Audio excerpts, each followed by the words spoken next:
যে দেশের প্রধানমন্ত্রী তার নিজের অফিসের টেলিফোনের লাইনের তার রক্ষা করতে পারে না, সেই প্রধানমন্ত্রী কিভাবে আপনাদের দেশকে রক্ষা করবে? এটা আপনারাই ভাবেন, এটার বিচার বিবেচনা আপনারাই করেন, এটা আমাদেরকে বলতে হবে না। দেখেন, বিএনপি হচ্ছে একটা ডাবল স্ট্যান্ডার্ড পার্টি বলাটা ভুল হবে, ডাবল স্ট্যান্ডার্ড ক্লাব। বিএনপি মুখে একটা বলে করে একটা। বিগত 16 বছর আওয়ামী লীগের শাসনামলে বিএনপি বারবার বলেছে না, ভারতীয় আধিপত্যবাদ, দিল্লি নয়, পিন্ডি নয়, সবার আগে বাংলাদেশ। তারেক রহমানের সরকারের বয়স কি 100 দিন বা 4 মাস? আমি প্রথম থেকে বলে আসছি যে তারেক রহমানের সরকার আসলে ইউনূস সরকারের বর্ধিত সংস্করণ, আর সে কারণেই তারেক রহমানের সরকারের বয়স আসলে 2 বছরের একটু বেশি।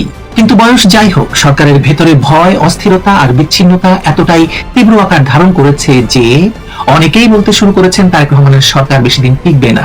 খোদ তারেক রহমান বলছে সামনে ভয়ঙ্কর সময়, সামনে বিপজ্জনক সময়। আর সরকারের প্রতিমন্ত্রী নেতা বলছেন সরকারকে ফেলে দেওয়ার চেষ্টা হচ্ছে। কেন বলছে মানুষ এসব? চট্টগ্রাম শহরে একজনই অভিযানে পুলিশ গ্রেপ্তার করেছিল বাংলাদেশের কার্যক্রম নিষিদ্ধ থাকা আওয়ামী লীগ ও ছাত্রলীগের 70 জন নেতাকর্মীকে। পুলিশ ও সরকারের শীর্ষ মহলের ধারণা ছিল এমন সাহসী অভিযান গ্রেপ্তারে দলটি হয়তো দমে যাবে, কিন্তু দেখা যাচ্ছে দুদিনের মধ্যে সেই চট্টগ্রামে আবারও মিছিল করেছে ছাত্রলীগ। শুধু মিছিল নয়, এবার তারা ছোটখাটো সমাবেশ করেছে। আসসালামু আলাইকুম প্রিয় দর্শক, নতুন একটা ভিডিওতে সবাইকে স্বাগতম। তো ইতিমধ্যে আপনারা অনেকগুলো ভিডিওর অংশবিশেষ দেখেছেন, তো দেখে নিশ্চয়ই বুঝতে পেরেছেন যে ভিডিওটা আসলে কতটা গুরুত্বপূর্ণ এবং আকর্ষণীয় হতে চলেছে। তো চলুন কথা না বাড়িয়ে সম্পূর্ণ ভিডিওটা দেখে আসি। দেখার আগে বলবো, যারা আমাদের চ্যানেলটি এখনও পর্যন্ত সাবস্ক্রাইব করেননি দয়া করে সাবস্ক্রাইব করে দিন। যারা ইতিমধ্যেই সাবস্ক্রাইব করে দিয়েছেন তাদের অসংখ্য ধন্যবাদ। তো প্রিয় দর্শক, চলুন কথা না বাড়িয়ে একটি লাইক দিয়ে সম্পূর্ণ ভিডিওটা দেখে আসি। সচিবালয়ে প্রধানমন্ত্রীর ব্যবহার করা লাল টেলিফোনের তার চুরি হয়ে গেছে। গেল সোমবার প্রধানমন্ত্রীর কার্যালয়ে কয়েক ঘন্টার জন্য টেলিফোন যোগাযোগ বিচ্ছিন্ন হয়ে পড়ে। বাংলাদেশের মাননীয় প্রধানমন্ত্রী জনাব তারেক রহমান, বাংলাদেশ এমন একটা প্রধানমন্ত্রী পাইছে যেই প্রধানমন্ত্রীর নিজস্ব কার্যালয়, সেই কার্যালয়ের যে গুরুত্বপূর্ণ লাল টেলিফোন সেটার তার চুরি হয়ে যায়, কিন্তু প্রধানমন্ত্রী এবং তার লালিত পালিত যারা আছে সেটা রক্ষা করতে পারে না। এখন বুঝেন, যে দেশের প্রধানমন্ত্রী তার নিজের অফিসের টেলিফোনের লাইনের তার রক্ষা করতে পারে না, সেই প্রধানমন্ত্রী কিভাবে আপনাদের দেশকে রক্ষা করবে? এটা আপনারাই ভাবেন, এটার বিচার বিবেচনা আপনারাই করেন, এটা আমাদেরকে বলতে হবে না। দেখেন, বিএনপি হচ্ছে একটা ডাবল স্ট্যান্ডার্ড পার্টি বলাটা ভুল হবে, ডাবল স্ট্যান্ডার্ড ক্লাব। বিএনপি মুখে একটা বলে করে একটা। বিগত 16 বছর আওয়ামী লীগের শাসনামলে বিএনপি বারবার বলেছে না, ভারতীয় আধিপত্যবাদ, দিল্লি নয়, পিন্ডি নয়, সবার আগে বাংলাদেশ। তারেক রহমান লন্ডনে বৈশা কন্টেন্ট বানাইছে না, সারা বিশ্বের সেরা 10 জন কন্টেন্ট ক্রিয়েটরের তালিকায় তারেক রহমানের নাম ছিল। তাহলে বুঝে নেন, তৎকালীন সময়ে তারা যে কথাগুলো বলেছে, আওয়ামী লীগ ভারতের দালাল, আওয়ামী লীগ সীমান্ত হত্যা বন্ধ করতে পারে না, আওয়ামী লীগ ভারতের আধিপত্যবাদকে মেনে নিয়ে তারা দিল্লির দাসত্ব করে বাংলাদেশে রাজনীতি করে বাংলাদেশ পরিচালনা করে। কিন্তু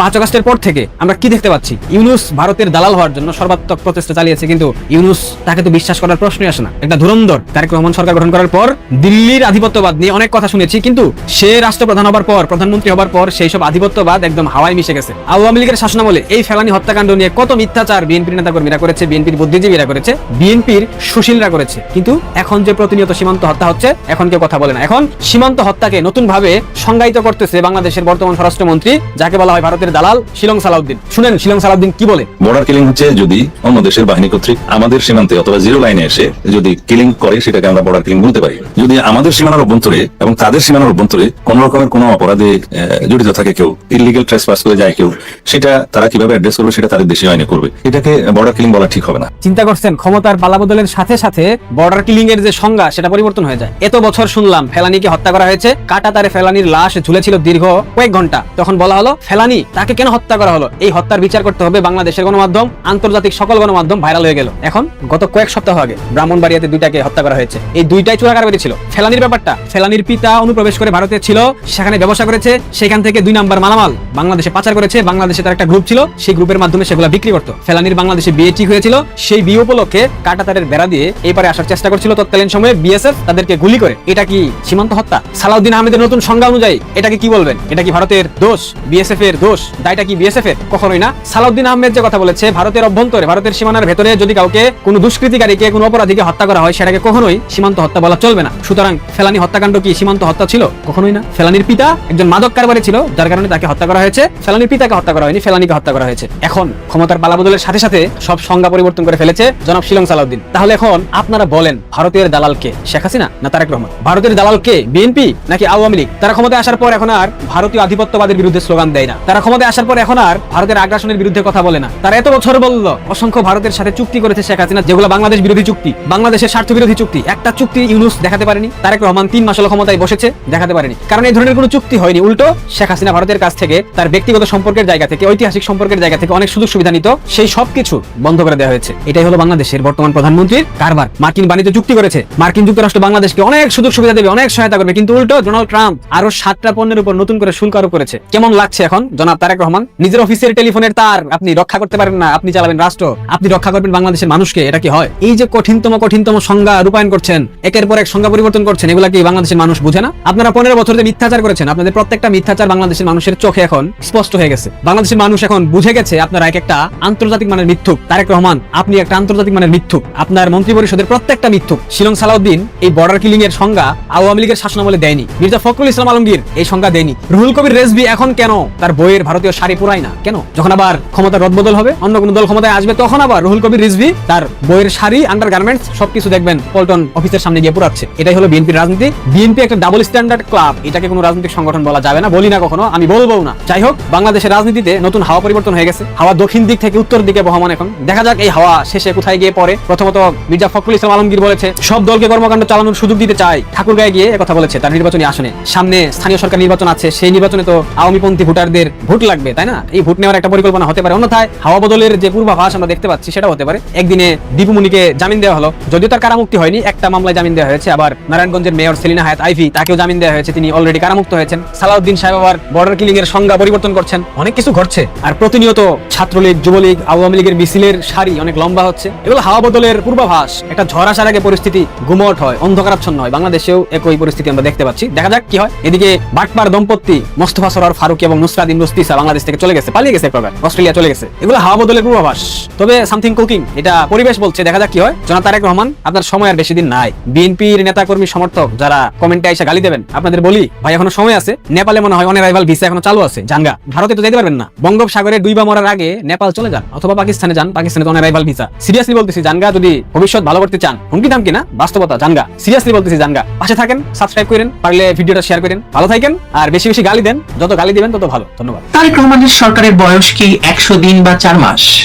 আমি প্রথম থেকেই বলে আসছি যে তারেক রহমানের সরকার আসলে ইউনূস সরকারের বর্ধিত সংস্করণ, আর সে কারণেই তারেক রহমানের সরকারের বয়স আসলে 2 বছরের একটু বেশি।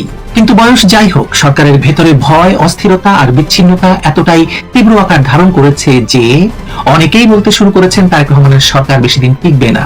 খোদ তারেক রহমান বলছে সামনে ভয়ঙ্কর সময়, সামনে বিপজ্জনক সময়। আর সরকারের প্রতিমন্ত্রী, নেতা বলছেন সরকারকে ফেলে দেওয়ার চেষ্টা হচ্ছে। কেন বলছে মানুষ এসব? আর কেনই বা তারেক রহমান সহ মন্ত্রী, প্রতিমন্ত্রী সবাই এত অস্থির, এত চঞ্চল? চলুন জানার এবং বোঝার চেষ্টা করা যায়। রাজনীতিতে একটি অত্যন্ত গুরুত্বপূর্ণ বিষয় হচ্ছে যখন কোনো সরকার আত্মবিশ্বাসী থাকে, তার ভাষা হয় দৃঢ় এবং স্থির। কিন্তু সরকার যখন নিজের ভবিষ্যৎ নিয়ে শঙ্কিত হতে শুরু করে, তখন তার ভাষায় সতর্ক বার্তা আসে, ভয় আসে, সংকটের পূর্বাভাস আসে, অজানা বিপদের ইঙ্গিত আসে। এই প্রেক্ষাপটেই গত 31শে মে কৃষিবিদ ইনস্টিটিউটে প্রধানমন্ত্রী তারেক রহমানের সেই বক্তব্যটি বিশেষ তাৎপর্য বহন করছে। তিনি বলছেন দেশের জন্য সামনে কঠিন এবং গুরুত্বপূর্ণ সময় অপেক্ষা করছে। প্রশ্ন হচ্ছে এই কঠিন সময়ের খবর তিনি কোথা থেকে পেলেন বা কেন বললেন? সাধারণ মানুষ কি তাকে গিয়ে বলেছে যে সামনে বিপদ, নাকি রাষ্ট্রযন্ত্রের ভেতরে এমন কিছু তথ্য আছে যা সরকারকে গভীরভাবে উদ্বিগ্ন করে তুলছে? এই প্রশ্নের উত্তর খুঁজতে গেলে আমাদের একটু ভেতরে তাকাতে হবে, যেখানে প্রধানমন্ত্রীর রেড ফোনের তার কেটে দেওয়া হচ্ছে, প্রধানমন্ত্রীর নিরাপত্তা নিয়ে বারবার কথা হচ্ছে এবং আরো অনেক কিছু হচ্ছে। কিন্তু তার চাইতেও প্রথম এবং সবচেয়ে বড় সংকট অর্থনীতিতে। সরকার দায়িত্ব নেওয়ার পর থেকে মূল্যস্ফীতি নিয়ন্ত্রণ করতে পারেনি। 2025 সালের বেশিরভাগ সময় 8 থেকে 9% মধ্যে ঘুরপাক খেয়েছে। মার্চে কিছুটা কমলেও এপ্রিলে আবার 9% ছাড়িয়ে গেছে মুদ্রাস্ফীতি, মূল্যস্ফীতি। ব্যাংক খাত টালমাটাল অবস্থা। ইসলামী ব্যাংককে কেন্দ্র করে প্রকাশ্য সংঘর্ষ শুরু হয়েছে সরকার এবং জামায়াতের মধ্যে, এমনকি গুলির ঘটনা পর্যন্ত ঘটে গেছে। IMF এর ঋণ আটকে আছে, যার মানে আন্তর্জাতিক সংস্থাও এই সরকারের ব্যবস্থাপনায় পুরোপুরি আস্থা রাখতে পারছে না। ওদিকে বিদ্যুতের দাম বাড়িয়ে দিয়েছে IMF এর কথায়। যুক্তরাষ্ট্রের সঙ্গে নির্বাচনের মাত্র 3 দিন আগে অবৈধ ইউনূস সরকারের করে যাওয়া অসম বাণিজ্য চুক্তি নিয়ে বিতর্ক থামছে না। বাম দল, ধর্মভিত্তিক দল, সুশীল সমাজ, সাধারণ মানুষ সবাই এই চুক্তি বাতিলের দাবিতে রাস্তায় নামতে চাইছে। আর সবচেয়ে তাৎপর্যপূর্ণ হলো সরকার নিজেই কত কথা বলছে, তুচ্ছতা সাধনের কথা বলছে, প্রধানমন্ত্রীর কার্যালয়ের এসি বন্ধের কথা বলছে, বিদ্যুৎ সাশ্রয়ের নির্দেশনা দিচ্ছে, আর সাধারণ মানুষের জন্য বিদ্যুতের দাম হঠাৎ করে বাড়িয়ে দিয়েছে, যদিও তারা বলেছিল যে তারা বিদ্যুতের দাম বাড়াবে না। যখন সরকার জনগণকে এসব তুচ্ছতা সাধনের উপদেশ দিতে শুরু করে, তখন বুঝতে হবে রাষ্ট্রের কোষাগার আর আগের জায়গায় নেই, শূন্য হতে শুরু করেছে। তৃতীয় সংকট, আইন শৃঙ্খলা পরিস্থিতি। বিএনপি ক্ষমতায় আসার আগে বলেছিল রাজনৈতিক সরকার এলে সবকিছু বদলে যাবে, কিন্তু কি বদলেছে? হত্যা আছে, ধর্ষণ আছে, চাঁদাবাজি আছে, মব সন্ত্রাস আছে, মাজারে হামলা আছে, সিনেমা বন্ধ করে দেওয়া হচ্ছে, সংস্কৃতির উপর হামলা আছে, কি নেই বলেন তো? গত 19শে মে মিরপুরের পল্লবীতে শিশু রামিসার নৃশংস ধর্ষণ এবং হত্যা সারা দেশকে স্তব্ধ করে দিয়েছে। মিরপুরের শাহ আলী মাজারে উগ্রবাদী হামলার পরও প্রকৃত অভিযুক্তরা ধরা পড়েনি। এইসব কালচার, এসব মব কালচার, এই উগ্রবাদী তাণ্ডব ব্রাহ্মণবাড়িয়াতে ঘটেছে। এগুলো জুলাই সন্ত্রাসীদেরই রেখে যাওয়া বিষাক্ত উত্তরাধিকার। সেই বিষ বৃক্ষ থেকে এখন বিষ ফল ঝরে ঝরে পড়ছে। একটি সরকার যখন নাগরিকের মৌলিক নিরাপত্তা নিশ্চিত করতে ব্যর্থ হয়, তখন তার রাজনৈতিক বৈধতাও ধীরে ধীরে ক্ষয় হতে শুরু করে। দেশের নদ নদীতে লাশ ভাসে, প্রতিদিন 3 থেকে 4টি করে লাশ ভাসে এবং মাস শেষে দেখা যায় 40টি 50টি লাশ ভেসে আসছে। তৃতীয় সংকট, রাজনৈতিক ময়দান। সংসদে প্রধান বিরোধী দলের আসনে বসে আছে যুদ্ধাপরাধী জামায়াত ইসলামী, যাদের বিরুদ্ধে 1971 গণহত্যায় অংশগ্রহণ শুধু নয়, বাংলাদেশের মুক্তিকামী নাগরিককে হত্যার অভিযোগ আছে, ধর্ষণের অভিযোগ আছে, অগ্নিসংযোগের অভিযোগ আছে। এই দলটি এখন একটি বিচিত্র ভূমিকায় অবতীর্ণ হয়েছে। নির্বাচনের আগে বিএনপির সঙ্গে নানা সমঝোতায় থেকেছে বলে আমরা জানি, অথচ এখন প্রতিদিন সরকারকে চাপে রাখার চেষ্টা করছে, এবং তাও নাকি পাতানো। ইসলামী ব্যাংক থেকে শুরু করে বিভিন্ন ইস্যুতে তাদের অবস্থান অস্পষ্ট এবং কখনো কখনো ভয়ঙ্কর। আবার সংসদে বাণিজ্য চুক্তি নিয়ে রুমিন ফারহানার আলোচনার প্রস্তাব নাকচ হওয়া এবং জামায়াতের প্রকাশ্য নীরবতা, এটি প্রমাণ করে যে বিএনপি জামায়াতের মধ্যে এখনো একটি অলিখিত সমঝোতার সুতা আছে। অন্যদিকে আওয়ামী লীগ যেভাবে ঘোষণা দিয়ে রাষ্ট্রে প্রবেশ করার চেষ্টা করছে, তাতে তো সরকারের আসলে হয়ে গেছে। প্রবীণ নেতা এবং বাংলাদেশের অন্যতম সৃষ্টির কারিগর প্রয়াত তোফায়েল আহমেদের জানা যায় ঢাকার ধানমন্ডিতে এবং পরের দিন ভোলায় হাজার হাজার নেতাকর্মী প্রকাশ্য সমাবেশ একটি স্পষ্ট বার্তা দিয়েছে। দলটিকে প্রশাসনিক আদেশে নিষিদ্ধ করা গেলেও সামাজিক এবং রাজনৈতিক বাস্তবতায় দেশ থেকে, মানুষের মন থেকে এবং রাজনৈতিক বাস্তবতা থেকে মুছে ফেলা যায়নি। সরকার এখন একই সঙ্গে বহু ফ্রন্টে চাপের মুখে। জামায়াত চাপ দিচ্ছে কিনা জানি না, কিন্তু আওয়ামী লীগ এবং অন্য দিক থেকে বাংলাদেশের মানুষ সংগঠিত হচ্ছে। বামপন্থী দলগুলো রাস্তায় নামার কথা বলছে, তারা নামবে না হয়তো। সীমান্তে ভারতের হুশিন এবং উত্তেজনা তৈরি হচ্ছে। বিএসএফ এর গুলিতে বাংলাদেশিদের মৃত্যুকে স্বরাষ্ট্রমন্ত্রী বলছেন এটা কোনো ব্যাপার না, এটা হতেই পারে। এর কথা আওয়ামী লীগ বললে কি হতো আপনি ভাবুন একবার। কিন্তু সবচেয়ে বড় সতর্ক সংকেতটি আসছে সরকারের ভেতর থেকে। সেই সংকেতের নাম মন্ত্রীর পদত্যাগ, মন্ত্রী দীপেন দেওয়ানের পদত্যাগ।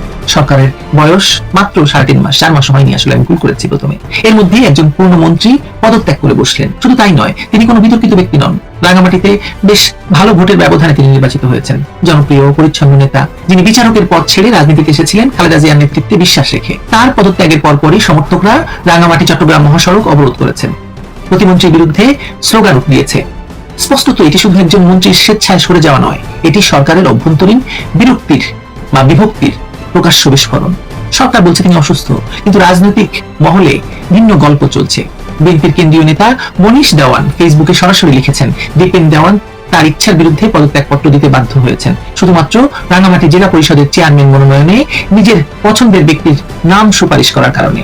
পূর্ণমন্ত্রী হয়েও নিজের মন্ত্রণালয়ের নিয়ন্ত্রণ তার হাতে নেই, দলীয় রাজনীতিতে কোণঠাসা, উচ্চ পর্যায়ে কথা বলার সুযোগ নেই। এই অসহায়তা থেকেই তার প্রস্থান। আর গভীরে গেলে দেখা যাচ্ছে দীপেন দেওয়ান পার্বত্য চট্টগ্রাম চুক্তির বকেয়া অংশ বাস্তবায়ন এবং জনসংহতি সমিতির সঙ্গে সংলাপের পক্ষে ছিলেন, কিন্তু বিএনপি এই সমতল ভিত্তিক নেতৃত্বের একটি অংশ এই অবস্থানের বিরোধিতা করছিল। অর্থাৎ শুধু ব্যক্তিগত দ্বন্দ্ব নয়, রাষ্ট্র পরিচালনার নীতিগত প্রশ্নেও সরকারের ভেতর বহু মত পার্থক্য ভয়াবহ অবস্থা ধারণ করেছে। এই প্রেক্ষাপটে মুক্তিযুদ্ধ বিষয়ক প্রতিমন্ত্রী ইশরাক হোসেনের বক্তব্যটি আপনাদেরকে মনোযোগ দেওয়ার দাবি করি। তিনি বলছেন, কোন রাজাকার বা ফ্যাসিবাদী শক্তি সরকারকে ফেলে দিতে পারবে না। সরকার ধৈর্যের সঙ্গে পরিস্থিতি মোকাবেলা করছে। তার মানে কি সরকারকে কেউ ফেলে দেওয়ার চেষ্টা করছে? কারা সেটা? এবং ইশরাককে আপনি সাধারণ রাজনীতিবিদ হিসেবে ধরবেন না। ইশরাক তারেক রহমানের ক্ষমতার যে কেন্দ্রবিন্দু আছে সেই কেন্দ্রের সঙ্গে সম্পর্কিত। তার মানে সরকার ফেলে দেওয়ার ভয়ে ভীত। সাধারণত সত্যিকার আত্মবিশ্বাসী সরকারকে এই ধরনের বক্তব্য বা প্রতিরক্ষামূলক বিবৃতি দিতে হয় না। যখন পতনের গুঞ্জন ছড়াতে শুরু করে, যখন সরকারের ভবিষ্যৎ নিয়ে প্রকাশ্য প্রশ্ন উঠতে থাকে, তখনই নেতারা রাস্তায় দাঁড়িয়ে স্থিতিশীলতার আশ্বাস দেন। ইশরাকের এই বক্তব্য শক্তি প্রকাশ নয়, বরং এটি উদ্বেগের প্রতিফলন। মানে 100 দিন পার হতে না হতেই যখন স্বরাষ্ট্রমন্ত্রী, প্রধানমন্ত্রী উপস্থিতিতে জনগণ বলে ভুয়া ভুয়া ভুয়া স্লোগান দেয়, তার মানে তো ডাল মে কুছ জরুর কালা হ্যায়। এর বাইরে আরেকটি সংকট নীরবে বাড়ছে। হাম নিয়ে কিন্তু এখনো সরকার কোনো কথা বলছে না, কোনো পদক্ষেপ নিচ্ছে বলে বোঝা যাচ্ছে না। 2 মাসেরও বেশি সময় ধরে শিশুর মৃত্যুর মিছিল থামছে না। এখন পর্যন্ত সরকারিভাবে 588 শিশু প্রাণ হারিয়েছে। ইউনিসেফ জানিয়েছে তারা বারবার সতর্ক করেছিল, কিন্তু তৎকালীন অবৈধ ইউনুস সরকার সেই সতর্কবার্তা উপেক্ষা করেছে। এখন সেই অবহেলার মাসুল দিচ্ছে নিরীহ শিশুরা, আর রাজনৈতিক দায় এসে পড়েছে তারেক সরকারের কাঁধে। শিশু মৃত্যুর এই মিছিল থামাতে না পারলে জনমতের ক্ষেত্রে সরকারের কঠিন পরিস্থিতির মুখোমুখি হতেই হবে। তাহলে সবকিছু মিলিয়ে কি দাঁড়াচ্ছে ব্যাপারটা হচ্ছে ভয়, অস্থিরতা এবং বিচ্ছিন্নতা, অর্থনীতিতে চাপ, আইন শৃঙ্খলার ব্যর্থতা, রাজনৈতিক বিরোধীদের ক্রমবর্ধমান চাপ, আন্তর্জাতিক অস্বস্তি, সীমান্ত সংকট, জনস্বাস্থ্যের বিপর্যয় এবং সর্বোপরি সরকারের নিজের ভেতরে দ্বন্দ্ব, সবকিছু একসঙ্গে জমা হয়েছে।